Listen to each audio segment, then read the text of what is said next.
Percy puffed grumpily into the yards. He was feeling put upon and said so. "I feel put upon," he complained to Thomas. Thomas was confused. Put upon what? The rails? No, put upon with work. Driver says he is too. Put upon? What a silly saying, replied Thomas. But Annie and Clarabelle liked it, and they sang about it too. Percy's been put upon, put upon, put upon. Percy's been put upon, poor old Percy. Percy is being put upon. I am.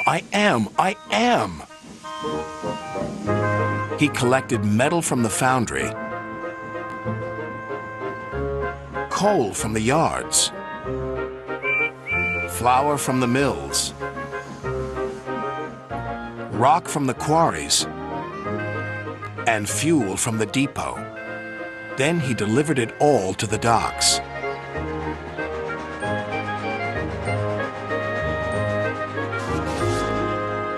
Next, he collected some empty freight cars. "Who's this dirty little engine?" cried the freight cars. "We want Thomas or Duck." Percy ignored them. Put upon, that's what I am. That night, all the engines laughed at him.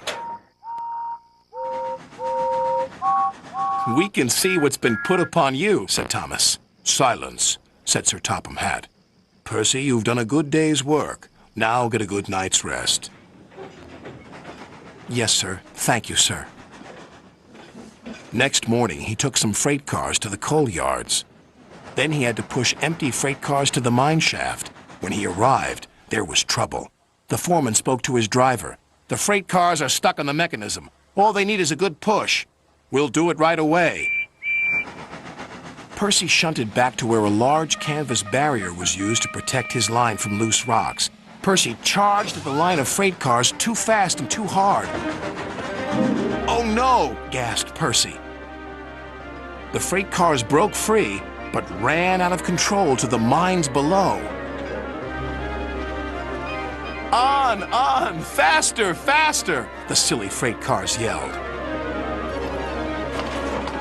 Then there was trouble again.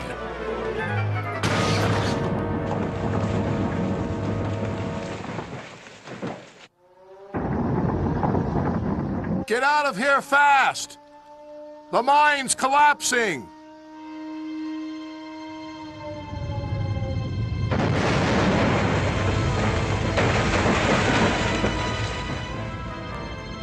"We'll just have to make a run for it, Percy," called his driver. "There's going to be an avalanche," wailed Percy. And he was right. Worse still, the track he was on began to crumble. "Oh, help!" wailed Percy. Then he remembered something he had seen earlier.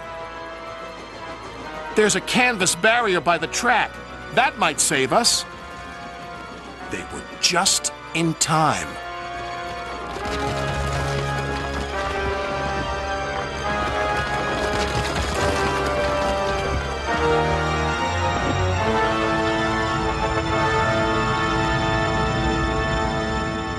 Percy was right. The canvas did indeed save them, but the miners didn't know that. "The avalanche has buried an engine and its crew," shouted the foreman. "We must help them." When Percy had been rescued, Sir Topham Hatt spoke to his driver and fireman, then to Percy. "Driver told me how brave you were, Percy. As a reward, you will be repainted at the works." "Oh, thank you, sir."